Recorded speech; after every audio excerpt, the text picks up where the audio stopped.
¿Qué tal, chicos? Muy buenas tardes. Espero que estén súper bien este 30 de abril. Ya se acabó el mes. Espero les haya ido súper bien. Y pues a prepararnos para iniciar otra semanita. Estamos de puente, mañana es 1 de mayo. Pues esperamos si esto nos ayuda para agarrar un poco de fuerzas. Pero bueno, vamos a iniciar. ¿Qué es el ciclo cardíaco? Bueno, sencillamente, el ciclo cardíaco van a ser aquellos fenómenos cardíacos que se producen desde el comienzo de un latido cardíaco hasta el comienzo del siguiente. ¿Cómo se va a originar este ciclo cardíaco? Bueno, cada ciclo va a ser iniciado por la generación espontánea de un potencial de acción en el nódulo sinusal. Como sabemos, el nodo sinusal, que es el que encontramos aquí, va a ser el encargado de, pues es el marcapasos del corazón. Después de él sabemos que el potencial va a pasar a través de sus haces y va a llegar al nodo auriculoventricular. Este nodo auriculoventricular va a tener un retraso aproximadamente de 0.1 segundos y es un retraso fisiológico, lo que va a permitir que primero se contraigan nuestras aurículas y después nuestros ventrículos. Después de que pasa por el nodo auriculoventricular va a pasar a las de His y después de las de His va a pasar a las ramas de Purkinje para poder despolarizar a los ventrículos. Pero bueno, hay que hablar de dos fenómenos muy importantes que van a ser la diástole y la sístole. ¿Qué quiere decir esto? Bueno, la diástole y la sístole forman parte del ciclo cardíaco. ¿Por qué? Porque el ciclo cardíaco va a tener dos grandes fenómenos, que va a ser el periodo de relajación, a lo que se va a denominar la diástole, y un periodo de contracción al que se le va a llamar sístole. A esta sístole y esta diástole sumados nos van a dar el ciclo cardíaco. Este ciclo cardíaco lo vamos a obtener gracias a la frecuencia cardíaca. Es decir, la duración del ciclo cardíaco total, incluidas la sístole y la diástole, es el valor inverso de la frecuencia cardíaca. ¿Qué quiere decir esto? Es decir, si tenemos una frecuencia cardíaca de 65 latidos por minuto y sabemos que la duración del ciclo cardíaco total es de inverso a la frecuencia cardíaca, entonces tendríamos que hacer una operación de 1 sobre 65 y lo reportaríamos como minuto sobre latido. Es decir, la duración del ciclo cardíaco aproximadamente sería de 0.0153 minutos por latido. ¿Vale? Bueno, pero ¿qué acontecimientos se producen durante el ciclo cardíaco? Bueno, especialmente en este video vamos a hablar sobre el lado izquierdo del corazón. A lo largo del video les voy a estar platicando algunos aspectos sobre el lado derecho, pero quiero recordarles que este video es especialmente para el lado izquierdo del corazón, para lo que va a ser nuestra aurícula izquierda y nuestro ventrículo izquierdo, ¿vale? Bueno, aquí en pantalla está apareciendo una imagen que la pueden encontrar en todos los libros de fisiología prácticamente. Esta en especial es del libro de Guyton, Fisiología Médica de Guyton. Lo pueden ir a consultar, de todos modos aquí se las dejo, ¿vale? Bueno, aquí en esta gráfica vamos a tener la presión, que es esta como graduación de aquí en milímetros de mercurio, y esta de aquí va a ser el volumen en mililitros. Esta línea roja que tenemos aquí en esta parte va a ser el fonocardiograma, el registro del fonocardiograma, que no es nada más que los sonidos del corazón. Y esta amarilla de aquí va a ser el trazo electrocardiográfico, que pues ya vimos anteriormente. Esta línea azul de aquí nos va a hablar sobre el volumen ventricular. La línea roja de aquí nos va a hablar sobre la presión ventricular. La línea punteada de abajo, que va a ser esta, es la presión auricular y la línea punteada de arriba va a ser la presión aórtica. Pero bueno, comencemos. Imagínense que vamos a estar en el corazón izquierdo y el cierre de la válvula AB, es decir, aquí no va a permitir ni entrada ni salida de sangre del ventrículo izquierdo. Es por eso que vamos a tener un volumen normal, no un volumen normal, un volumen constante. Pero nuestras paredes de los ventrículos se van a seguir contrayendo. ¿Qué va a ocasionar que se contraigan? Pues bueno, que nuestra presión aumente. Es decir, no hay salida ni entrada de volumen porque las válvulas están cerradas, pero la presión está aumentando por la contracción. Después de esto, vamos a tener a nuestra válvula aórtica. Esta válvula aórtica está cerrada a una presión más o menos de 80 milímetros de mercurio. Es decir, en cuanto el ventrículo junte una presión mayor de 80 milímetros de mercurio, va a generar una fuerza que nos abra esta válvula y que va a permitir que empiece a salir el volumen sanguíneo. Es por eso que aquí vemos que el volumen empieza a disminuir. Bueno, a este periodo en el que el volumen se mantiene constante y la presión aumenta, se le va a llamar contracción isovolímica o isovolumétrica. Me gustaría recordarles que para que se abran estas válvulas, para que se junte esta presión de 80 milímetros de mercurio, aproximadamente son entre 0.02 segundos y 0.03 segundos. Esto es un aproximadamente. ¿Sale, vale? Y bueno, para que el ventrículo izquierdo la abra, les decía que es de 80 milímetros de mercurio. Y para que el ventrículo derecho abra la válvula pulmonar, estamos hablando que aproximadamente es de 8 milímetros de mercurio, ¿vale? Bueno, una vez que se abre esta válvula aórtica, pues obviamente va a empezar a salir el volumen. Es por eso que el volumen en el ventrículo izquierdo decrece, pero la presión sigue aumentando. ¿Por qué sigue aumentando si ya se abrió y ya no hay resistencia? Pues fácilmente porque, miren, si recordamos, la aorta es una arteria elástica, es decir, va a mantener una presión. Entonces, pero cuando el ventrículo se está contrayendo, genera una presión mayor que la de la aorta. Es por eso que comienza a subir primero y después se empieza a relajar nuestro músculo cardíaco.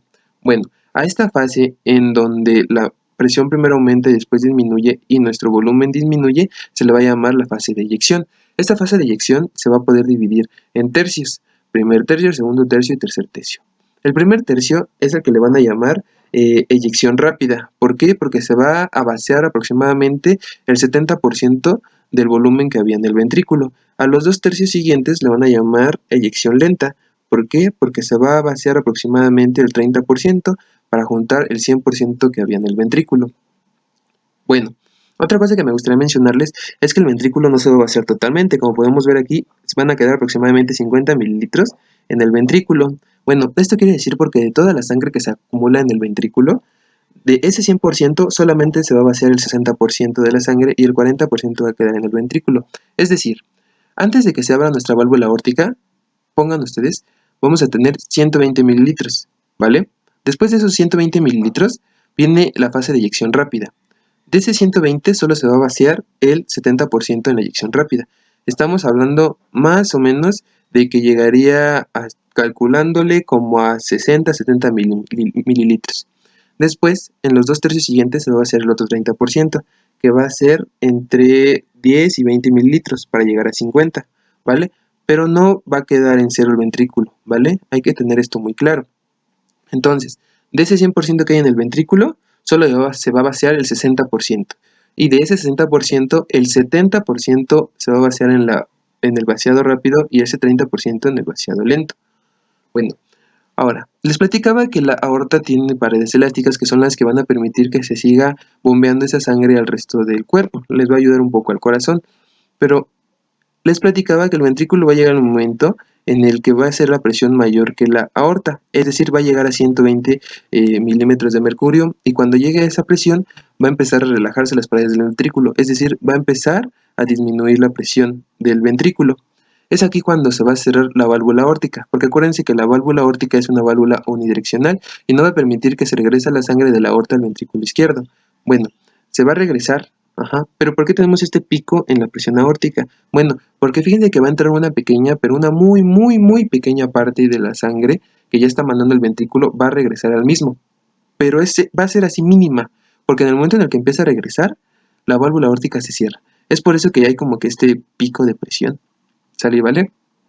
Bueno, entonces ya una vez que se cierra la válvula aórtica, pues otra vez vamos a ver que no va a haber ni entrada ni salida de sangre. Es por eso que el volumen vuelve a permanecer constante, es decir, con solo ese 40% que se quedó del vaciado, que estaríamos hablando de 50 mililitros. A esta relajación se le va a llamar isovolumétrica o isovolúmica. Ajá. Entonces, cuando la presión decrece y el volumen permanece igual, se va a llamar relajación isovolúmica o isovolumétrica, ¿vale? Hay que tener muy claro eso. Bueno, después de que se llega a la presión a 0, aproximadamente, se va a abrir nuestra válvula AB, en este caso, pues la mitral, porque estamos hablando del corazón izquierdo. Y va a empezar nuestra diástole, el que va a ser el periodo de relajación. La diástole se va a dividir igual en tercios, ¿vale? Vamos a tener el llenado rápido, el llenado medio y el llenado, pues de esta manera, no, el llenado menor, perdón, y el llenado medio. ¿Qué quiere decir? Que fíjense que en esta primera parte de la diástole va a ser la fase de llenado rápido del corazón. Esta va a ser mínima el llenado y esta va a ser el otro 20%. Es decir, en el primer tercio de la diástole se va a llenar el 80% del corazón y en el tercer tercio se va a llenar el otro 20%. Este es mínimo, es de 0 a 2, hablan algunos autores, ¿vale? Pero bueno, ¿por qué se va a llenar rápido? Porque en lo que el ventrículo se estaba contrayendo, se cierra la válvula AB, es decir, en nuestra aurícula se está juntando la sangre, es decir, la sangre no deja de llegar por las venas a la aurícula. Entonces, pues, está cerrada la válvula AB, entonces la aurícula no tiene a dónde echar la sangre. Pero en el momento en el que se abre, si se dan cuenta, se abre la válvula B y el volumen del ventrículo empieza a aumentar rápidamente. ¿Por qué empieza a aumentar rápidamente? Porque todo el volumen que estaba en la aurícula cae al ventrículo. ¿Sale? ¿Vale? Bueno, si podemos ver aquí, la presión de la aurícula pues mantiene constante, igual que el volumen del ventrículo es un poco constante. Esto se debe a que, pues como la sangre sigue cayendo de las venas y la válvula AB está abierta, prácticamente la sangre solo pasa por la aurícula porque no se queda ahí mucho tiempo, cae directamente al ventrículo, ¿vale? A eso es a lo que se refiere el segundo tercio de la diástole. Pero bueno, cuando llegamos al tercer tercio de la diástole, esta curvita que está aquí, que es la A minúscula y que indica la presión auricular, nos va a indicar la contracción de la aurícula. Como podemos ver aquí en el electrocardiograma, se está despolarizando nuestra aurícula, que como sabemos es la onda P. Ese momento en el que se despolariza nuestra aurícula quiere indicar que toda la sangre que estaba quedando ahí en nuestra aurícula se la va a mandar al ventrículo, pero estamos hablando que esto involucra el 20% del volumen del ventrículo solamente. El mayor volumen lo involucra en la fase de llenado rápido, ¿vale? Esto es hasta el 80% y aquí es hasta el 20% nada más, ¿vale? Entonces, una vez que se contrae la aurícula, en el momento en el que se relaja la aurícula, se cierra nuestra válvula mitral. Como si nos regresamos acá, este punto es el mismo punto que acá. Se cierra nuestra válvula auriculoventricular y comienza nuestro ciclo de nuevo. ¿Sale y vale? Bueno, ahora, ¿por qué son estas pequeñas líneas punteadas A, C y B? Bueno, en esta línea punteada A, quiere decir que está aumentando la presión. ¿Por qué está aumentando la presión? Porque se está contrayendo nuestra aurícula, es decir, la presión aumenta dentro de nuestra aurícula, como lo vemos aquí. Después, ya se cerró la válvula mitral, la válvula AB. ¿Por qué está esta deflexión positiva C? Porque esto va a involucrar, hagan de cuenta, vamos al siguiente. Esto va a involucrar lo siguiente. Cuando se contrae nuestra aurícula, se va a generar nuestra onda A. Entonces, cuando se contrae nuestra aurícula, va a dejar pasar la sangre a nuestro ventrículo, ¿vale? A nuestros ventrículos. Ya una vez que se pasa la sangre a nuestros ventrículos, se va a cerrar nuestra válvula, pero, como podemos ver aquí, empieza a aumentar la presión ventricular. En el momento en el que se cierra la válvula AB, empieza a aumentar, ¿vale? Inmediatamente. Entonces, ¿por qué se genera esa C, ese aumento de presión en la aurícula? Porque hagan de cuenta que pues empieza a aumentar la presión aquí dentro del ventrículo. Entonces, si pueden ver aquí la parte más delgadita como de toda la pared del ventrículo, son las válvulas. Es la válvula auriculoventricular. ¿Sale, vale? Entonces, al momento de que se empieza a aumentar la presión, esta válvula como que empieza a vencerse con dirección a la aurícula, lo que provoca que se haga como que aumente la presión en la aurícula, porque la sangre como que quiere empezar a pasar a la aurícula, pero pues las válvulas no la van a dejar, ¿vale? Es por eso que es esta C, ¿vale? Ese aumento de presión. Pero ya una vez, si se dan cuenta, más o menos a la mitad, que es cuando se empieza a relajar, empieza a decrecer otra vez, ¿vale? Entonces, es por eso. Pero la onda V, como podemos ver aquí, va aumentando poco a poco, poco a poco. ¿Esto a qué se debe? Nuestro ventrículo ya se está relajando, pero recuerden que les dije que la sangre no dejaba de llegar a las aurículas. La sangre siempre va a estar llegando a las aurículas. Entonces se van a ir llenando poco a poco, poco a poco, poco a poco para tener sangre para vaciarla en la diástole. Es por eso que si ven aquí, la V va a ir aumentando poco a poco, poco a poco, poco a poco, porque ya se está empezando a llenar de líquido. ¿Sale, vale? Ya se empieza a llenar de líquido. Y por eso es que ustedes ven que la onda V le precede al llenado ventricular, porque toda esa presión que se aumentó, que se juntó durante esta relajación isovolumétrica, toda esa presión, toda esa sangre se va a vaciar al ventrículo, ¿vale? Y quedaría de esta manera. Bueno, vamos a hablar un poco de la válvula AB y de las válvulas semilunares. Bueno, en este caso vamos a hablar de la válvula mitral. Recuerden que les dije que, por ejemplo, esta es la que iba a estar en la aurícula izquierda al ventrículo izquierdo. Bueno, imagínense que aquí vamos a tener a nuestro ventrículo. Estos músculos papilares van a estar unidos a las paredes de nuestro ventrículo y estos músculos papilares a la vez van a estar unidos a las cuerdas tendinosas que van a estar unidas a las valvas de la válvula, al velo de la válvula, ¿vale? Entonces, cuando se empieza a juntar toda la sangre aquí, toda la sangre aquí, empieza a aventar esta válvula hacia adentro. Imagínense que aquí tenemos a nuestra aurícula en esta parte. Empiezan a aventar esta válvula hacia adentro, ocasionando que nuestra presión de la aurícula aumente, ¿vale? Es por eso que aparece nuestra onda C. Pero ahí donde entran estas magníficas estructuras que son los músculos papilares y las cuerdas tendinosas. Estos músculos papilares se empiezan a contraer para ayudarle a la válvula a que no se venza hacia arriba, ¿vale? Y las cuerdas tendinosas también empiezan a hacer como que esa su función de sostener a la válvula contra los músculos papilares. Es por eso que si llega a haber una parálisis en los músculos papilares o una atrofia de estos músculos o de estas cuerdas tendinosas, puede llegar inclusive a ser mortal, porque habría un regurgimiento de sangre hacia la aurícula, ¿vale? Y bueno, la válvula aórtica no va a tener cuerdas tendinosas ni músculos papilares, pero va a tener esa forma como de nido de golondrina, lo van a encontrar en algunos libros, que es lo que le van a permitir que se cierre luego, o sea, luego hagan de cuenta. Esta parte es el cono arterioso, que es la parte del ventrículo. Entonces la sangre va de aquí hacia acá, como les indica aquí la flecha. En el momento en el que se juntan aquí 81 milímetros de mercurio, se vence esta válvula y permite la sangre hacia acá. Va a llegar el momento en el que aquí en la aorta se va a juntar 120 milímetros de mercurio. En cuanto se junten esos 120 milímetros de mercurio, nuestro corazón se va a empezar a relajar y la sangre va a querer empezar a regresar. Va a entrar una mínima, pero mínima parte y nuestra válvula se va a cerrar. Porque recuerden que estas válvulas son solo unidireccionalmente, es decir, de aquí hacia acá y de aquí hacia acá. ¿Sale, vale? Bueno, aquí tenemos algo muy curioso, que es el diagrama de volumen-presión, ¿vale? Ahorita nos vamos a enfocar especialmente en esto, porque es esto en lo que tenemos que tener claro, porque es el trabajo externo que va a realizar el corazón. Como sabemos, el trabajo externo es aquello con lo que necesita el corazón para alimentar el cuerpo humano. Bueno, pues sí, todo el organismo. Es aquello que necesita utilizar el corazón para suministrar oxígeno a todos los tejidos, ¿vale? Aquí lo tenemos en grande. Entonces, hay que mencionar un poco sobre los volúmenes, ¿vale? ¿Qué es el volumen telesistólico? Bueno, el volumen telesistólico va a estar aproximadamente entre 110 y 120 mililitros, ¿vale? Y es el volumen que se va a juntar en los ventrículos. Es el volumen que se va a juntar en los ventrículos en la relajación. Ese es el telediastólico, ¿vale? El telediastólico es el volumen que se junta en los ventrículos, es decir, de 0 mililitros a 120 mililitros va a ser nuestro volumen telediastólico. Y esa se va a llamar periodo de llenado. Entonces, volumen que se junta en el periodo de llenado, volumen telediastólico.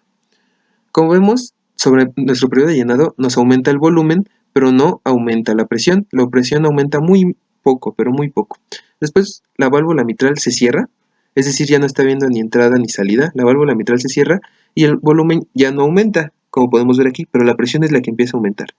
Entonces empieza a aumentar, empieza a aumentar, empieza a aumentar. Recuerden que hasta 80 milímetros de mercurio para vencer a la válvula aórtica. Esta válvula aórtica se abre y va a empezar el periodo de eyección. Pero a esta parte en donde el volumen parecía igual y la presión aumentaba, se va a llamar contracción isovolumétrica o isobulímica. Recuerden esa parte. Bueno, una vez que se abre nuestra válvula aórtica, va a empezar a disminuir el volumen, como podemos ver aquí. Va a ir de 120 hacia 50, ¿vale? Pero nuestro periodo de eyección, recuerden que les dije que lo dividíamos en tercios. En el primer tercio era el vaciado rápido, que estábamos hablando de alrededor del 70% de ese volumen telediastólico que se había juntado, y en los otros 2 tercios iba a vaciar ese 20% del volumen telediastólico que se había juntado. ¿Sale, vale? Entonces, ese volumen que se termina vaciando, en este caso si estamos en 50 y en 70, ese volumen que se termina, bueno, pues que se sale del ventrículo va a ser volumen sistólico, ¿vale? El volumen sistólico es la cantidad de sangre que sale del ventrículo. Bueno, primero aumenta la presión porque sabemos que la presión que está generando nuestro ventrículo es mayor que la de la aorta, pero después el ventrículo se empieza a relajar y empieza a disminuir nuestra presión, ¿vale? En el momento en que empieza a disminuir nuestra presión, la sangre quiere empezar a regresar a nuestro ventrículo, pero la válvula aórtica se cierra. Es por eso que el volumen ya no se va a modificar, pero la presión ahora va a disminuir. ¿Por qué? Porque se está relajando nuestro ventrículo. La válvula aórtica se cierra, se cierra, se cierra, se cierra, se cierra, el volumen permanece constante y la presión disminuye. A esta parte le vamos a llamar relajación isovolímica o isovolumétrica, ¿vale? Hay que tener muy en claro eso. En cuanto llega a un volumen de 50 mililitros, la válvula mitral se va a abrir para que se empiece a llenar, ¿vale? Pero recuerden que les dije que no todo se vaciaba. Como podemos ver aquí, vamos a llegar a 50 mililitros, Bueno, a esa cantidad que se queda en el ventrículo después del periodo de eyección se le va a llamar volumen telesistólico, ¿vale? Entonces, recapitulemos. Volumen telesistólico va a ser la cantidad de sangre que queda después del periodo de eyección. Volumen sistólico, cantidad de sangre que se expulsa durante la eyección.